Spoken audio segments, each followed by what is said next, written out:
شخص ما كتب لي انا اعرف منين ان هي ممكن تكون بتقولي مش عايزة اكمل مثلا او كذا عشان اتمسك بيها اكتر او عشان ابين لها ان انا عاوزها.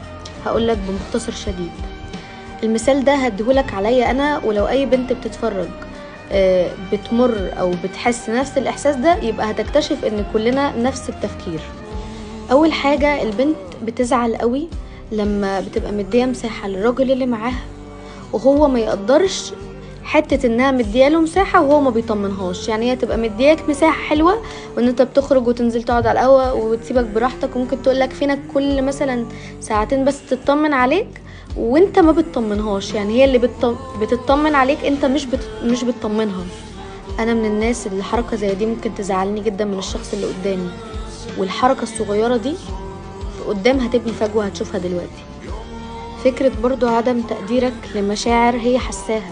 يعني لو هي مثلا زعلانة من شيء معين وانت بتحاول تبين لها ان لا الحاجة دي عادية، انت اللي مكبرة الموضوع، بس هي بتبقى مشاعرها على قدها. انت كراجل ربنا مديك قدرة التحمل، بس هي كبنت لا، هي اضعف منك، فبتبقى عايزاك تفهمها اكتر وتستحملها.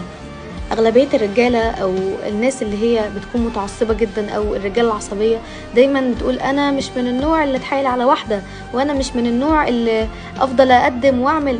طب انت اللي بتقدمه ده طالما شايف ليه مقابل قدمه، لكن ما تجيش هي تقدم وانت ما بتقدمش حاجه. طبيعي هتضيع من ايديك، وطبيعي وقتها هتكتشف ان هي فعلا مشيت.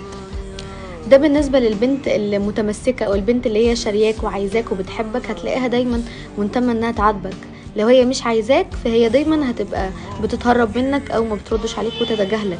يعني هي اللي تبدأ بقى تتعامل معاك باسلوب وحش جدا جدا بحيث انها تعرفك ان هي مش عايزاك وشافت غيرك. لكن البنت اللي بتحبك تأكد ان هي هتلاقيها دايما بتخلق موضوع تتكلم فيه عشان الكلام منكم ما يخلصش.